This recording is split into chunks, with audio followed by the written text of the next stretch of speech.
שלום לעם ישראל, עם קדוש, עם של צדיקים וצדיקות. ואני רוצה לומר שיחה שמבארת את המעלה של ישיבת ארץ ישראל. מעלה של אלו שגרים בארץ ישראל, מתפללים בארץ ישראל, עושים את המצוות בארץ ישראל. ולכן, היות שהשיחה הזאת היא מעלה על יושבי ארץ ישראל, היא קצת בגדר של תוכחה לכל עדרים בחוץ לארץ, מחוץ לארץ ישראל, במיוחד לאלה שיכולים לעלות ולא עולים, או שלא עושים בכלל שום השתדלות לעלות, לא עושים שום השתדלות אפילו שיכולים לעשות, וגם בגדר תוכחה לאנשי ברסלב שעוזבים את ארץ ישראל ביום הדין, ראש השנה, נוסעים לחוץ לארץ להתפלל שם. כן, אני יודע שזה קשה מאוד לשמוע תוכחה, וכל אחד רוצה לשמוע רק שהוא עושה טוב, אבל בעצם אדם שרוצה לתקן את עצמו צריך לשמוע תוכחה. לראות קודם כל אם המוכיח צודק או לא צודק, אבל לא ישר לבטל את המוכיח, כן. אז היות שהשיחה שלי היא קצת בגדר של תוכחה, אני רוצה לקרוא לכם פסוק אחד במשלי ששלמה המלך אמר. שלמה המלך אומר בפסוק, במשלי, פרק י', פסוק י' ז', אומר הפסוק, אורח לחיים שומר מוסר, ועוזב תוכחת מטעה. פשוטו של מקרא אומר ככה, האורח חיים של האדם צריך תמיד לשמור מוסר, לשמור שיהיה לו תמיד איסורים. צריך להבין מה זה, כן? מה אדם צריך לשאוף לאיסורים? תכף נראה מה אומר הגאון מווילנה על זה, אבל פשוטו של מקרא אומר כך, אורח לחיים שאדם ישמור תמיד שיהיה לו מוסר, שתמיד יהיה לו איסורים, מבחינה מסוימת יהיה לו איסורים. ועוזב תוכחת, אדם שעוזב את התוכחת, מי שמוכיח אותו, הוא עוזב, הוא בורח ממנו, מטעה, אז הוא מטעה את עצמו.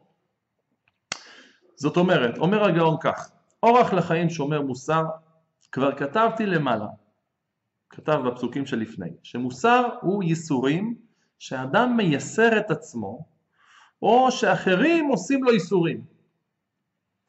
ותוכחה הוא בדיבור. אדם יכול לייסר אותך איסורים בפועל, פיזית, גופנית. אדם יכול לייסר אותך בדיבור שלו. הוא אומר לך, אתה לא בסדר, אתה לא עושה דברים כמו שעכשיו אנחנו אומרים, זה לא בסדר לעזוב את ארץ ישראל, ללכת להתפלל בחוץ לארץ. אז אומר, הגאון מסביר, שומר מוסר, מה זה שומר מוסר? כן, אמרנו, אורח לחיים, שאדם צריך תמיד לשמור שיהיה לו מוסר. היינו מי שרואה תמיד לייסר את עצמו, ולהרגיז יצר הטוב על יצר הרע. אף על פי שיש לו איסורים. למה? כי זה מה שיביא אותו לאורח חיים. אורח חיים בא דווקא על ידי איסורים. אדם רוצה שיהיה לו חיים, כמו שנאמר, ודרך חיים תוכחות מוסר. ועל זה אמרו חז"ל, 3 דברים נקנים באיסורים, ארץ ישראל, עולם הבא ותורה. אדם רוצה להשיג ארץ ישראל, צריך להשיג את זה באיסורים. להפסיד כסף, להפסיד ממון. אדם רוצה עולם הבא, צריך איסורים. לוותר על הנאות העולם הזה קצת, לעשות מצוות, לוותר על ממונו, כן. ואדם רוצה ללמוד תורה, גם אותו דבר. אז אדם שהוא רוצה שיהיה לו אורח חיים, שיהיה לו חיים, בעולם הזה ובעולם הבא, צריך שיהיה לו שמירה על המוסר, לייסר את עצמו תמיד, לא לתת ליצר הרע לפרוח ולעשות מה שבא לו. ועוזב תוכחת מטעה, אומר הגאון, אבל מי ששונא אפילו תוכחה בדיבור, לא רק שהוא לא אוהב מוסר, איסורים בפועל של גופניים, אלא אפילו לא אוהב לשמוע מישהו שאומר לו עכשיו, תשמע, טעית, אתה טועה, אתה נוסע לחוץ לארץ, זה לא טוב, אתה גר בחוץ לארץ, זה לא טוב, אתה צריך לבוא לארץ ישראל. אדם שאפילו לא רוצה לשמוע דבר כזה, לא די שלא יבוא לאורח חיים, אלא הוא יטעה מן הדרך. כי אין לו מורה, הוא מוכיח. הוא לא מוכן לקבל מישהו שעכשיו יורה לו את הדרך ויוכיח אותו. הוא רוצה לשמוע רק דברים טובים על עצמו. אתה בסדר, ללטף אותו, לנשק אותו, לא לתת לו שום דבר שהוא בעצם נגד רצונו. אז אדם שהוא בעצם לא מוכן לשמוע תוכחה, אין לו מורה ומוכיח, אז הוא יטעה מהדרך, מפני שהוא שונא את התוכחה, אומר הגאון, והולך בדרך אשר ליבו חפץ, וכל דרך איש ישר בעיניו. אז זה הקדמה בעצם לשיחה שלי, להבהיר שכל אדם, כל אדם לא אוהב לשמוע מוסר. כן, כל אדם רוצה לשמוע שהוא בסדר, שהוא הולך בדרך נכונה, שהוא צודק, אבל זה לא הדבר הנכון. הדבר הנכון זה להטות אוזן. רגע, מישהו אומר שאני טועה, בוא נראה מה הוא מסביר. אם הוא מסביר שטויות, אני זורק את זה לפח, אבל אולי הוא יסביר לי משהו שאני לא יודע, אולי.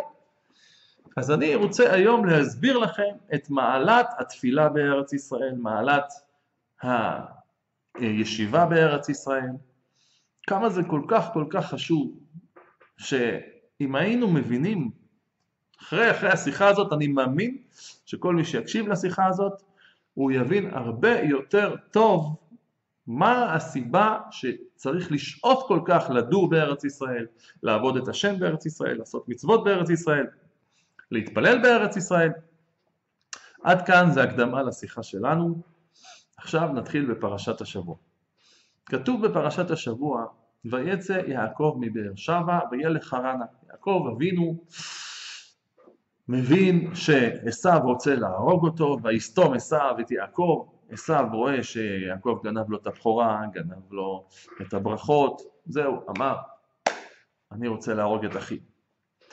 אז יעקב רוצה לברוח לחוץ לארץ, בעצם לעזוב עכשיו את ארץ ישראל, וללכת לחרן, לדוד שלו, אח של אמא שלו. אז כשיעקב יוצא, בדרך שהוא יוצא עכשיו מארץ ישראל, ויפגע במקום, וילן שם, קיווה השמש. הוא הגיע למקום, צריך להבין מה זה המקום, תכף נראה שיש פה הרבה פעמים חזרה על המילה המקום, צריך להבין מה זה המקום הזה. ויפגע במקום וילן שם קיווה השמש, ויקח מאבני המקום, פעם שנייה, ויעשה מראשותיו, וישכב במקום ההוא, פעם שלישית. טוב, ואז כידוע, יעקב אבינו חולם את החלום הידוע של סולם מוצב ארצה, בראשו מגיע השמיימה, והנה מלאכי אלוהים עולים ויורדים בו. אז יש פה, במקום הזה, יש איזה סולם, שהוא מוצב בארץ, והוא מגיע עד השמיים. כן, כידוע, הזוהר אומר שהסולם הזה, זה החיבור של מה שנאמר בפסוק הראשון של בראשית, פסוק הראשון בתורה. בראשית ברא אלוהים את השמיים ואת הארץ. אז יש פה סולם שמוצב בארץ, וראשו מגיע לשמיים. זאת אומרת, יש פה מקום שמתחברים השמיים והארץ על ידי סולם.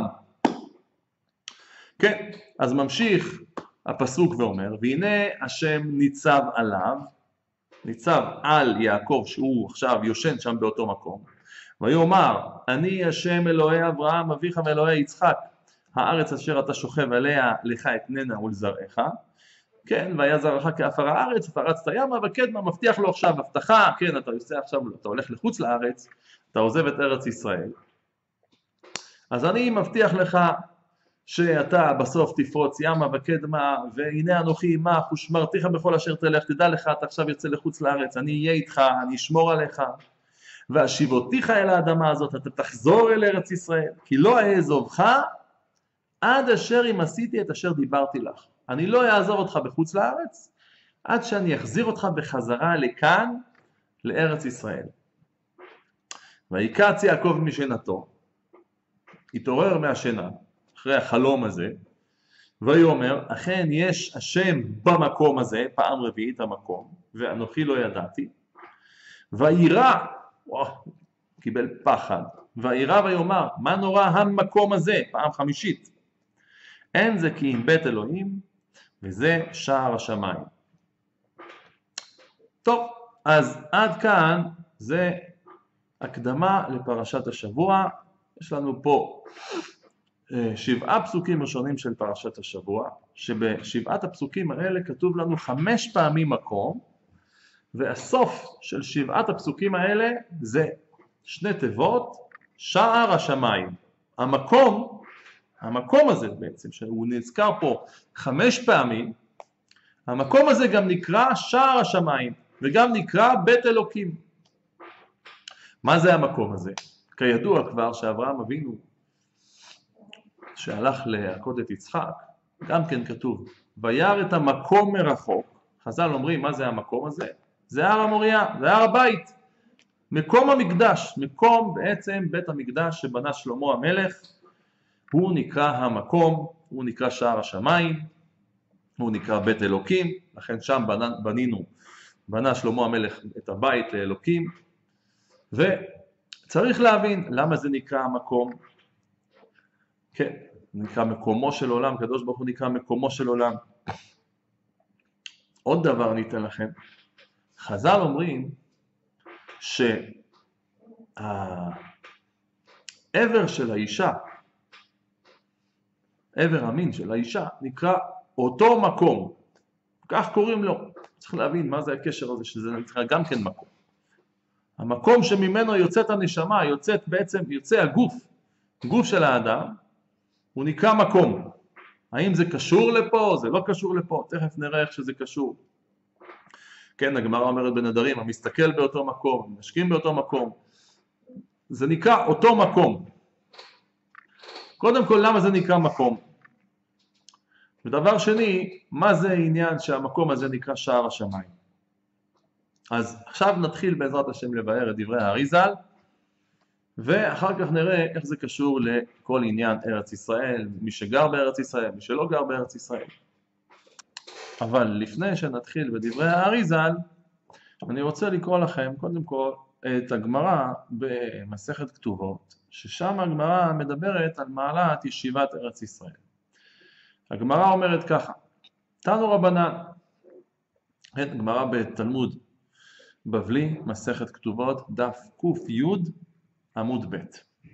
אומרת הגמרא ככה, תנו רבנן, לעולם ידור אדם בארץ ישראל, אפילו בעיר שרובה עובדי כוכבים, דהיינו, יש פה עיר עכשיו, שיש שם רוב גויים, לא סתם גויים, גויים שעובדים עכשיו לכוכבים והמזלות, עבודה זרה. אז לעולם ידור אדם בארץ ישראל, אפילו בעיר שרובה עובדי כוכבים, ואל ידור בחוץ לארץ, ואפילו בעיר שרובה ישראל, דהיינו בעיר כמו עכשיו, לא יודע, בברוקלין, יש שם הרבה יהודים, הרוב שם נגיד יהודים באיזה מקום, באיזה שכונה, ויש לו עכשיו בארץ ישראל, חס ושלום, נגיד שהיה מצב כזה שרוב עם ישראל היו עכשיו עובדי עבודה זרה, אומרת הגמרא, עדיף לו לגור בארץ ישראל עם רוב עובדי עבודה זרה, מאשר לגור בברוקלין עם כל הצדיקים והחסידים. למה? ממשיכה הגמרא, שכל הדר בארץ ישראל דומה כמי שיש לו אלוה. מי שדר בארץ ישראל הוא אדם שיש לו אלוהים. וכל הדר בחוץ לארץ דומה כמי שאין לו אלוה. אף על פי שהוא גר במקום שרובם ישראל שומרים תורה ומצוות, הוא דומה לאדם שאין לו אלוהים. שנאמר, כך הקדוש ברוך הוא אמר, לתת לכם את ארץ כנען, להיות לכם לאלוהים. הקדוש ברוך הוא אמר לאבות, אני נותן לכם את ארץ כנען, בשביל שאני רוצה להיות לכם לאלוהים. זאת אומרת, יש פה סיבה ומסובב, זה תלוי. אני יכול להיות לכם לאלוהים, רק שאני אתן לכם את ארץ כנען. זאת אומרת, אם אתם תקבלו את ארץ כנען, אז אני אהפוך להיות לכם אלוהים. אם אתם לא תהיו בארץ כנען, או לא תקבלו את ארץ כנען, אני לא יכול כביכול, אני לא יכול להיות לכם לאלוהים.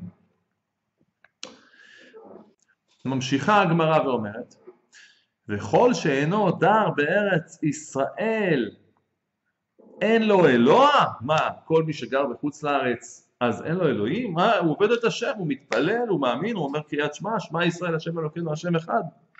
אלא, הוא מתרץ את הגמרא, לומר לך, כל הדר בחוץ לארץ, כאילו עובד עבודת כוכבים. זאת אומרת, הגמרא אומרת, תשמע, נכון שמי שגר בחוץ לארץ הוא מאמין בהשם, והוא עובד את האלוהים, ולא באמת שאין לו אלוה. אבל יש פה בעיה, כל מי שדר בחוץ לארץ, הוא בבחינה מסוימת עובד עבודת כוכבים, עבודה זרה. וכן אומרת הגמרא בדוד, הוא אומר, כי גירשוני היום מהסתפח בנחלת השם, כן, כשדוד המלך ברח משאול, אז הוא אומר, גירשו אותי מהסתפח בנחלת השם, אני לא יכול להיות בנחלה של השם, דהיינו ארץ ישראל, הוא היה צריך לברוח למקום שהוא מחוץ לארץ ישראל. הוא הלך לארץ אדום, אז הוא כביכול לא נמצא בנחלת השם. לאמור לך עבוד אלוהים אחרים. כן, אז אומרת הגמרא, בסדר, הלכת עכשיו למקום שהוא לא נחלת השם, אבל מי אמר לך לעבוד אלוהים אחרים? אומרת הגמרא, וכי מי אמר לו לדוד לך עבוד אלוהים אחרים? אמרו לך רק שאתה צריך עכשיו, לא אמרו לו, כן, רדפו אחריו, אז הוא היה חייב לברוח לחוץ לארץ, אז הוא ברח עכשיו ממקום שהוא נקרא נחלת השם, אבל מי אמר לך עכשיו שאתה צריך לעבוד על אלוהים אחרים? אלא אומרת הגמרא, מה זה לך עבוד אלוהים אחרים? אלא לומר לך שכל אדם בחוץ לארץ כאילו עובד עבודת כוכבים. דהיינו, דוד המלך אומר, גירשו אותי מלהסתפח בנחלת השם, וזה גרם לי שעכשיו אני כאילו עובד עבודת אלוהים, עבודת כוכבים.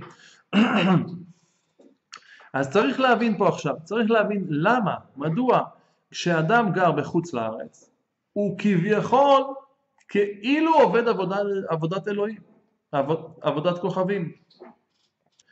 יש מקום אחר בחז"ל שאומרים שכל המתפלל בחוץ לארץ הוא בגדר של עובד עבודת כוכבים ומזלות בטהרה. דהיינו עובד עבודה זרה אבל בטהרה. צריך להבין את המושג הזה. מה זה המושג הזה שאדם עכשיו שמתפלל להשם, עובד את השם, אז הוא נקרא עובד עבודת כוכבים ומזלות, רק מה שזה בטהרה, זה לא דבר גרוע לגמרי, זה עבודה זרה בטהרה, היינו הוא לא נטמע מהעבודה זרה הזאת. עד כאן בעצם זה הקדמה מהגמרא, ועכשיו כעת אנחנו נחזור למה שאמרנו שנדבר עכשיו, את הביאור על פי דרך האריז"ל. אז האריז"ל אומר כך, האריז"ל אומר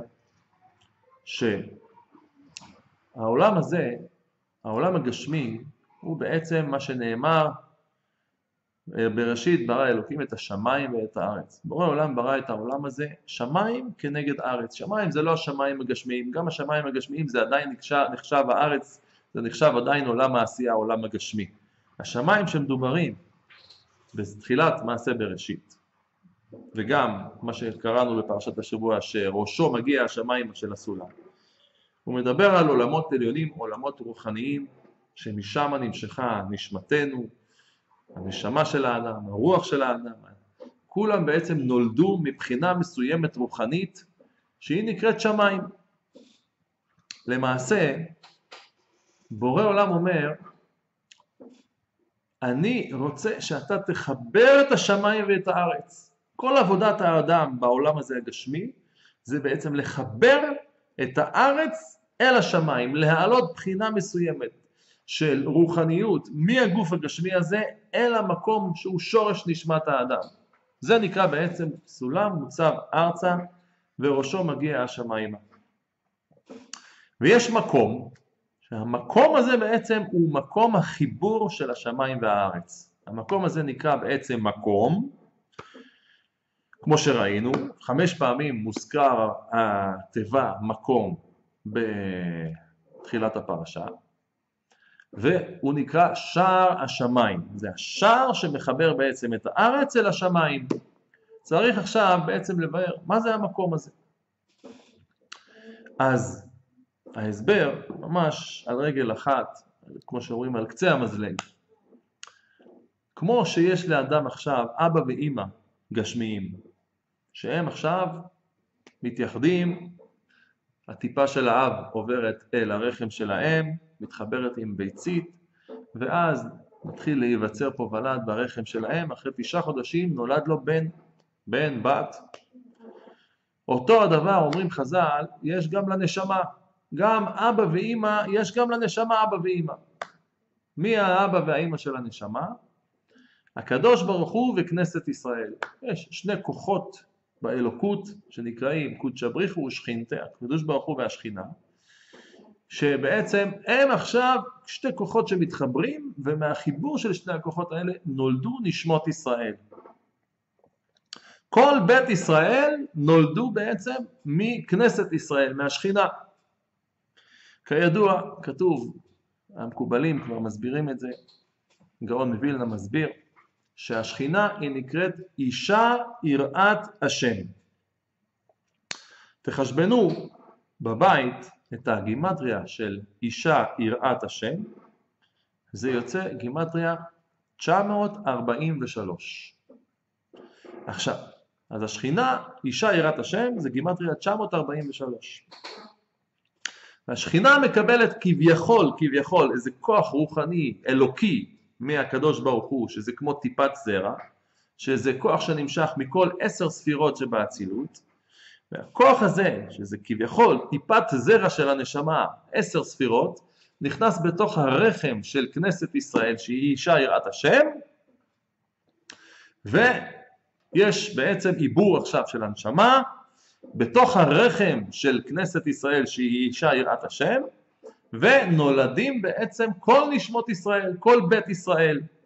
ולכן, בית ישראל, זה גימטריה של 953, דהיינו אישה יראת השם, בתוספת של 10, שזה בעצם הטיפה של כל נשמות ישראל שנולדו מ10 הספירות האצילות, נולדו בית ישראל.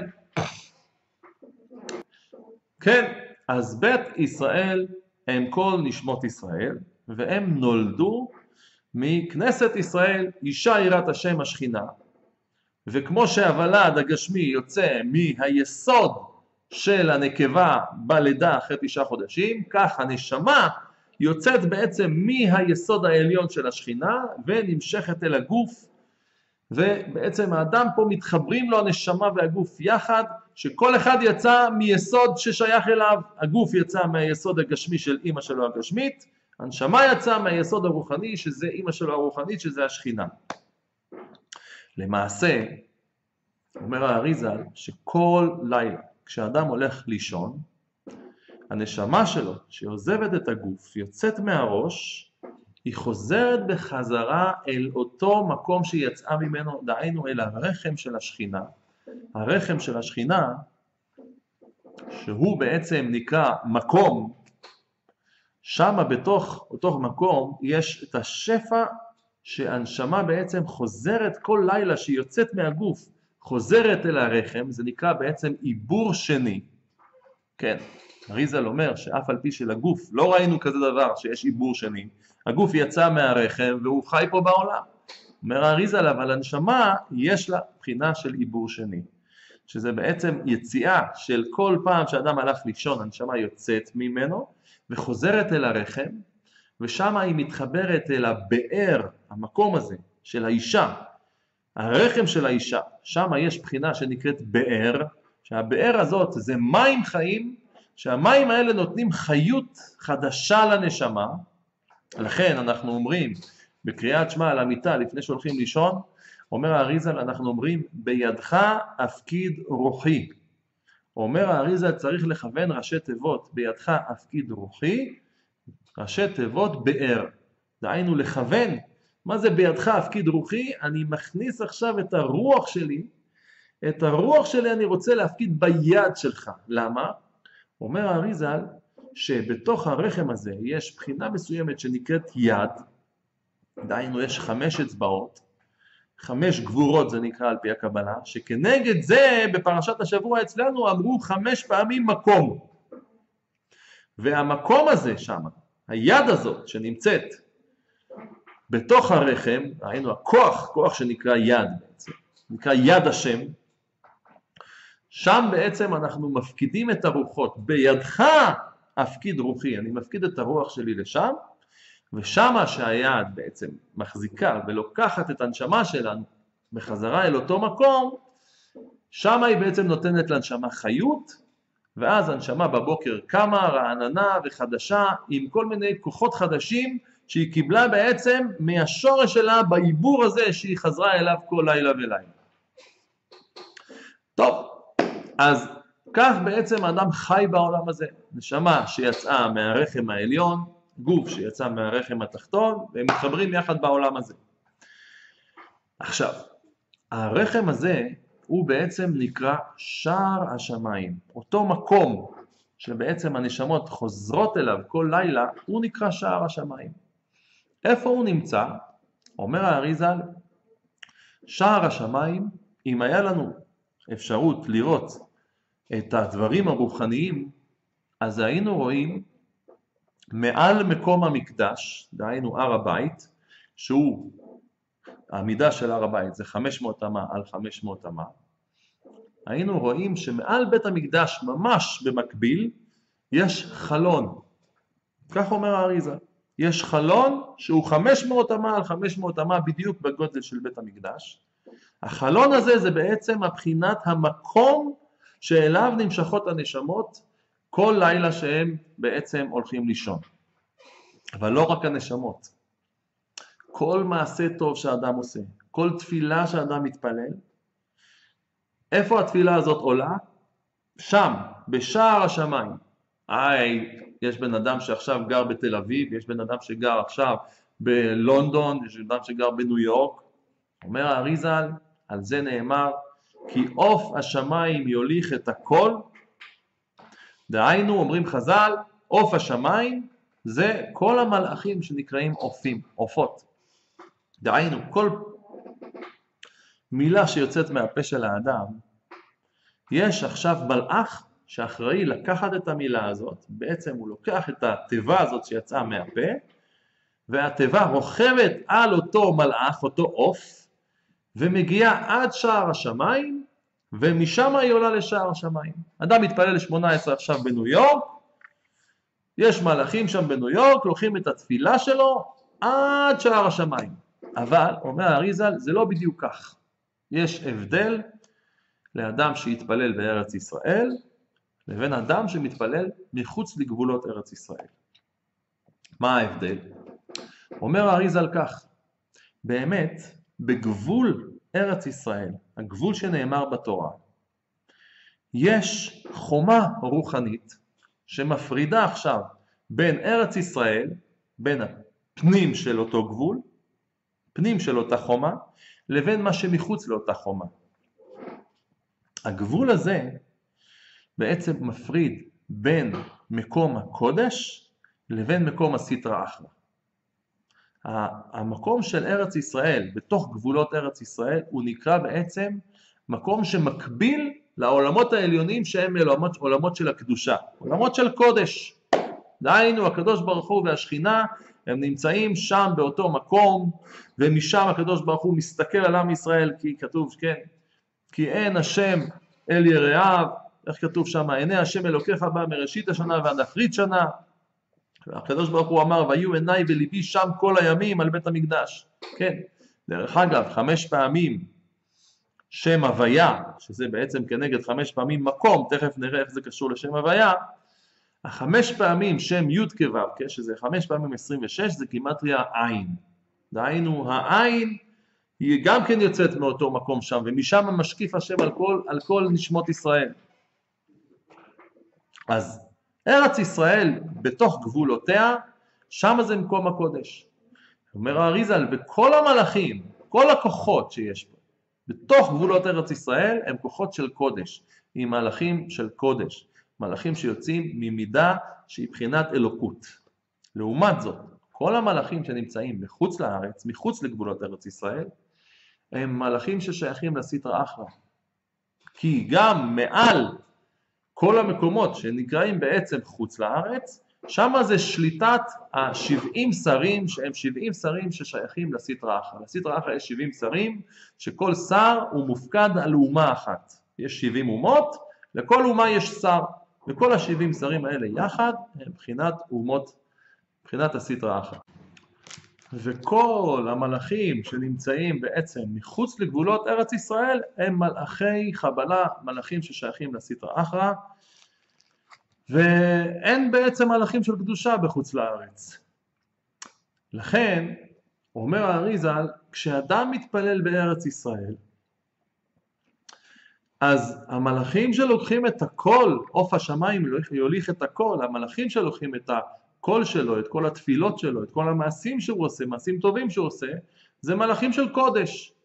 והם לוקחים את התפילות האלה עד ירושלים, מגיעים עד שער השמיים, ושם הם עולים ומוסרים את התפילות שלו אל העולמות העליונים, אל העולמות הרוחניים, כמו שאמרנו.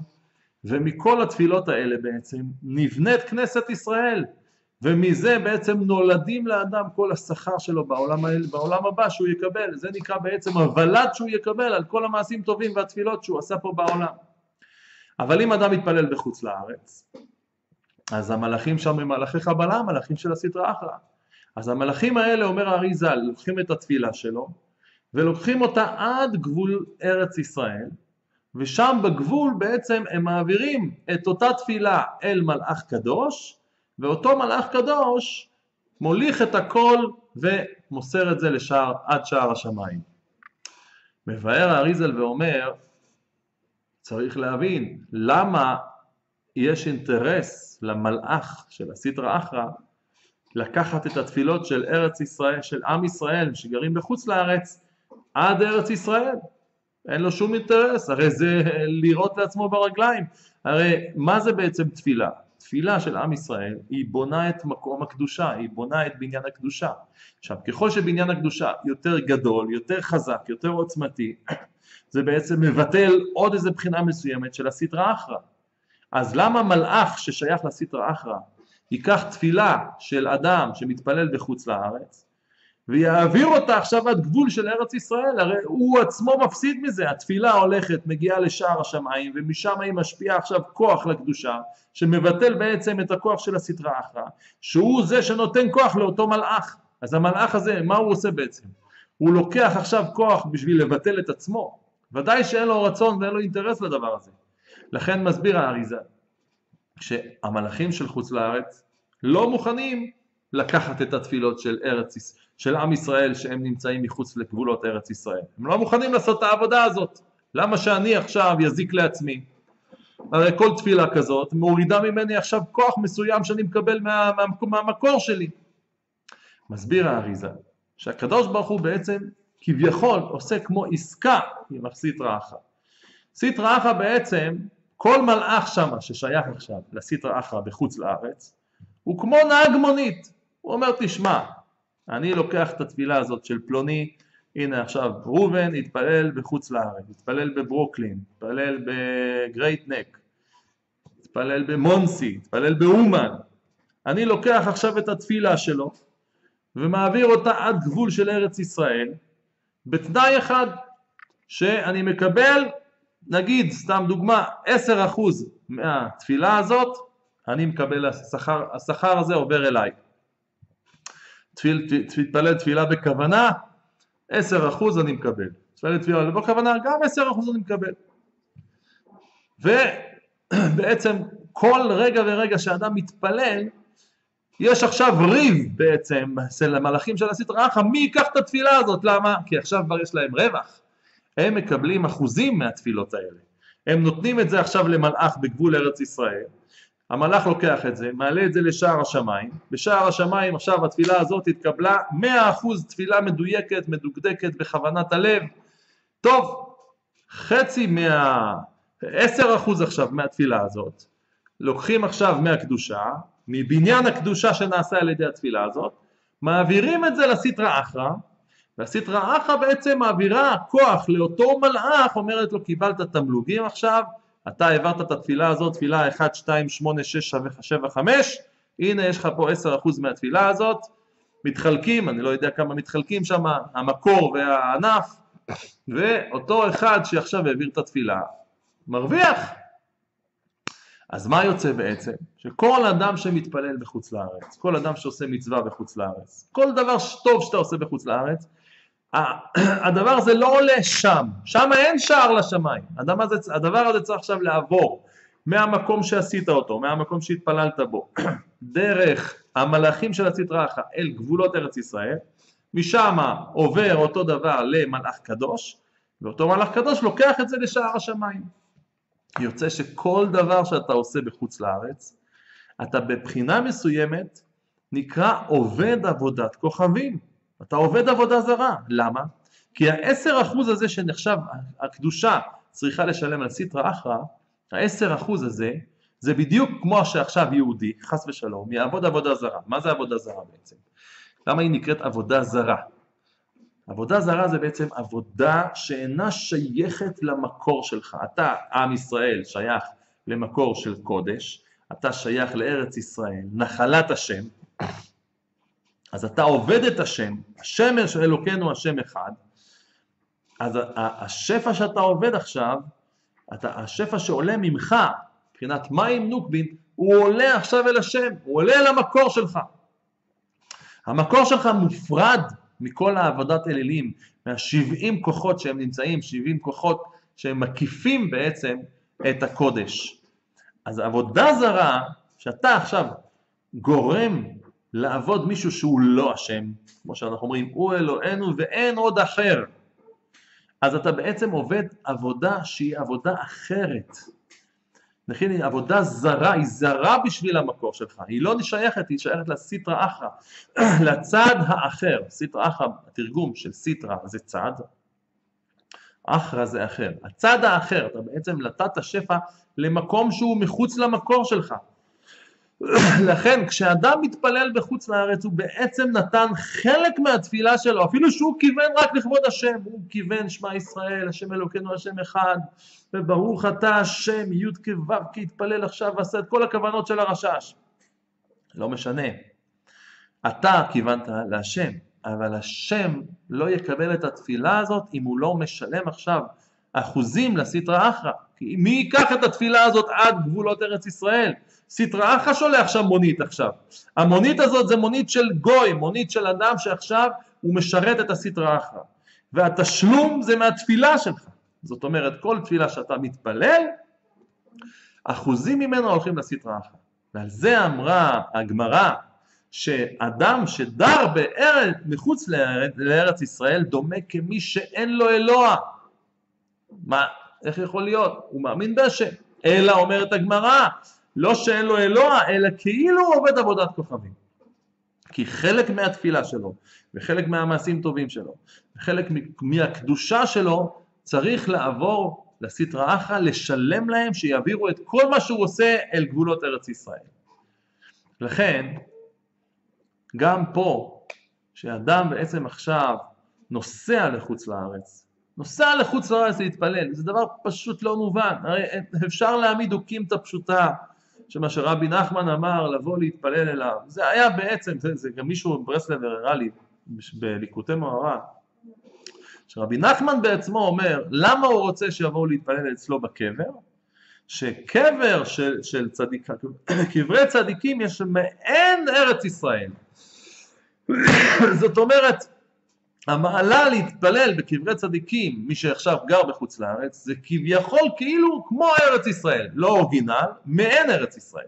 אז אדם עוזב את האורגינל בשביל ללכת למעין, זה לא מובן. עכשיו, למה לא להעמיד אוקימתא פשוטה, שרבי נחמן התכוון, שזה מה שאני רוצה בזמן שאתם נמצאים מחוץ לארץ ישראל, אז תבואו לפה, לפחות תהיה מעין ארץ ישראל. אבל להגיד שעכשיו הוא אמר שאדם יעזוב את המקום ששם שער השמיים, מקום ששם הנשמות הם מקושרים אל הקדושה באופן ישיר, בלי תיווך של סטרא אחרא. גם בזמן שאדם נפטר, אומר האריז"ל אותו דבר, מי שנפטר בארץ ישראל, אז מלאך המוות לא יכול לשלוט עליו.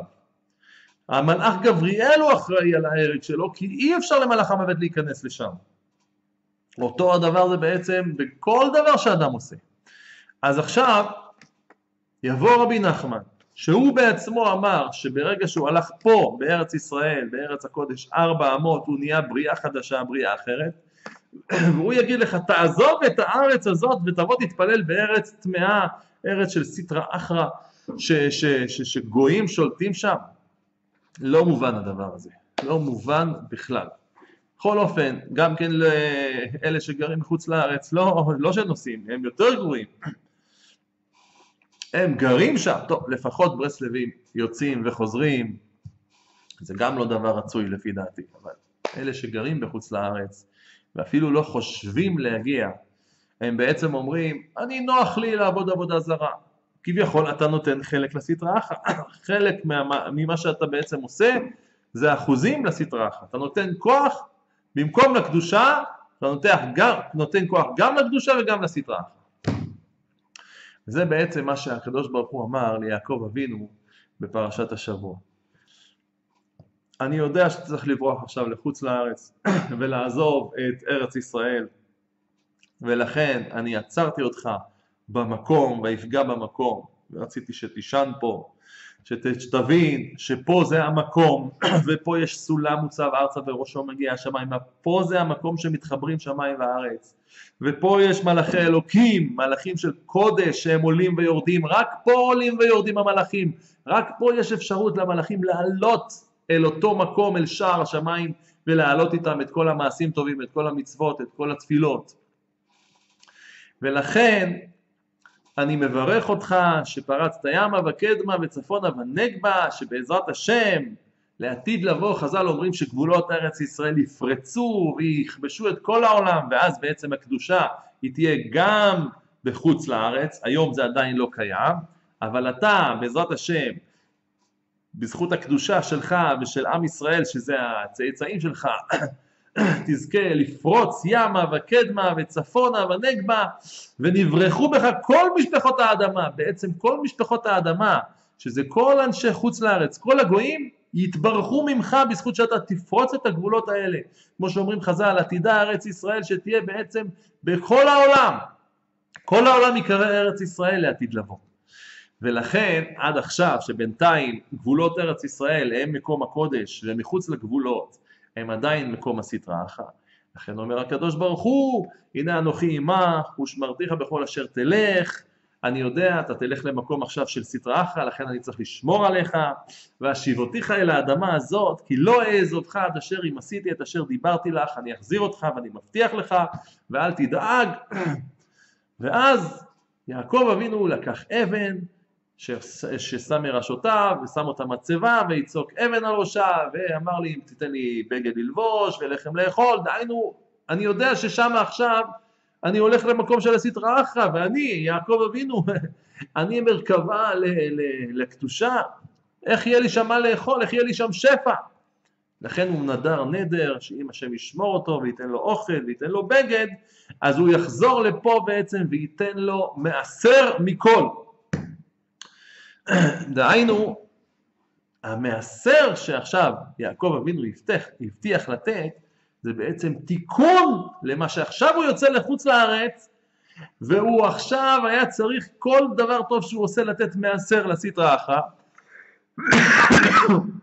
לכן אומר יעקב אבינו, כשאני אחזור לארץ ישראל, ואתה תשכיח עליי ותתן לי לחם לאכול ובגד ללבוש, ותשמור אותי בדרך הזאת, אז אני בעצם אעשרנו לך, אני אתן לך מעשר, שזה יכפר על המעשר כביכול שנתתי לסטרא אחרא שהייתי נמצא בעצם בחוץ לארץ. מפה אנחנו צריכים ללמוד כמה אדם צריך להתחזק, לא לצאת לחוץ לארץ, אלא אם כן יש לו את התנאים, יש תנאים שחז"ל לא מתירים לצאת לחוץ לארץ, אבל גם כשאדם יוצא לחוץ לארץ, צריך להרגיש שהוא עכשיו יוצא למקום שהשלטון שם זה לא של המלך. המלך הקדוש שולט שם על ידי השרים שהם בעצם שרי אומות העולם, סטרא אחרא, והוא כביכול צריך עכשיו לתת לו את השפע שלו, של הנשמה שלו, דרך השרים האלה. וכל השפע שיש לסטרא אחרא זה בגלל שארץ ישראל בעצם לא מלאה מכלל נשמות ישראל, ויש עדיין הרבה נשמות שנמצאים מחוץ לגבולות ארץ ישראל, ועל ידי זה השפע זורם בעצם מחוץ לקדושה אל הסטרא אחרא. ואם כל עם ישראל היו חוזרים לארץ ישראל, אומר הזוהר הקדוש, מיד השכינה הייתה חלה על כל עם ישראל. לכן אנחנו מחויבים במצוות שרוב עם ישראל נמצאים, יש כמה מצוות שאנחנו מחויבים בהם, דווקא שרוב עם ישראל יושבים, חזרו לארצם. עכשיו מובן הדבר, למה יש כל כך חשיבות לאדם להתפלל בארץ ישראל, לעבוד את השם בארץ ישראל. השם יזכה את כל עם ישראל שנמצאים בגלות, שיזכו להקים בית פה בארץ ישראל, לקנות בית, ואז לאט לאט לעבור. התהליך הזה צריך להיות בהדרגה, ככה אני נותן עצות.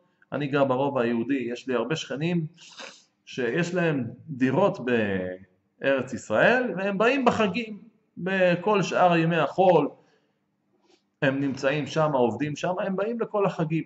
זה דבר מאוד מאוד רצוי להתחיל ככה.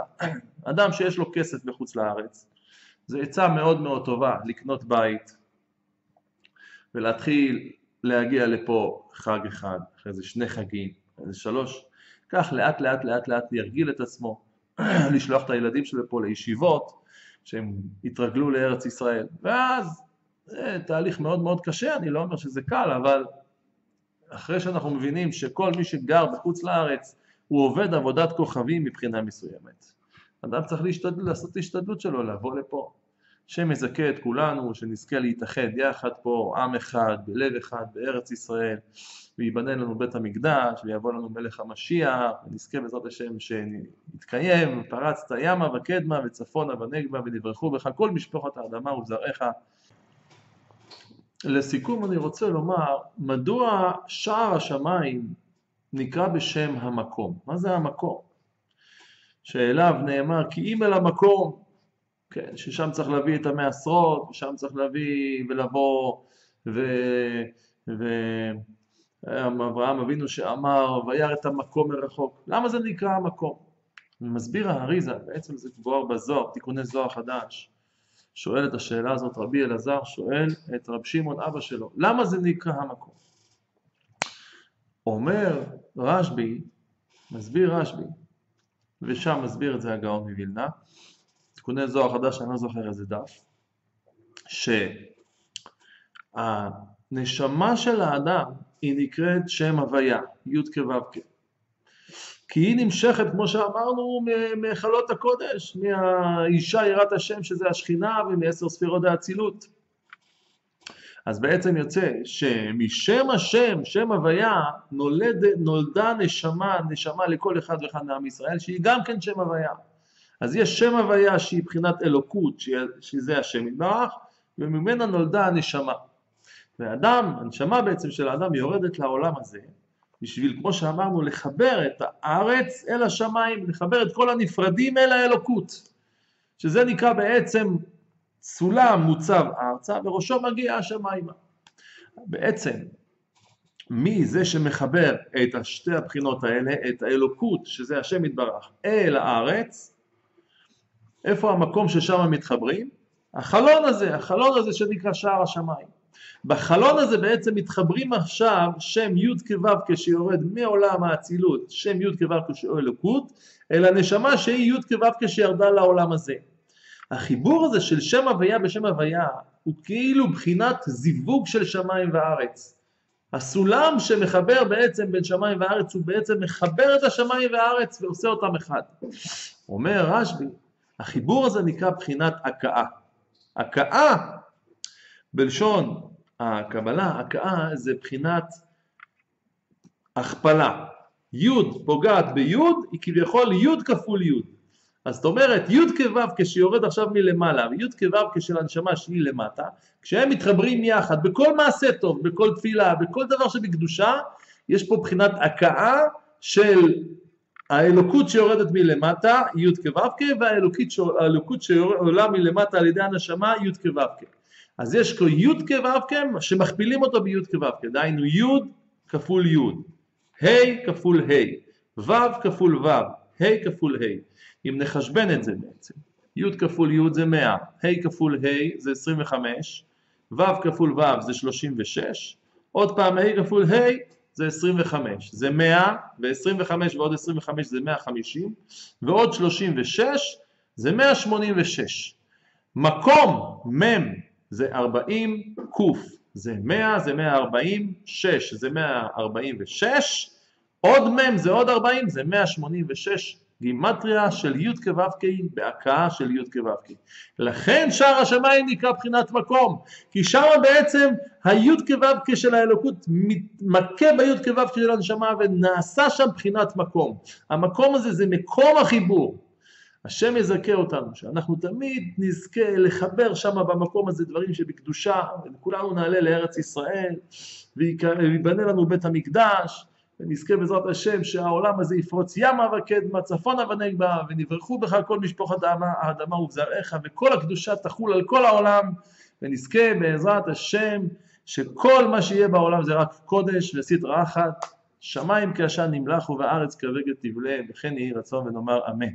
תזכו למצוות, השם ישמור את כל עם ישראל, גם בארץ ישראל וגם מחוץ לארץ. השם יברך את כולכם.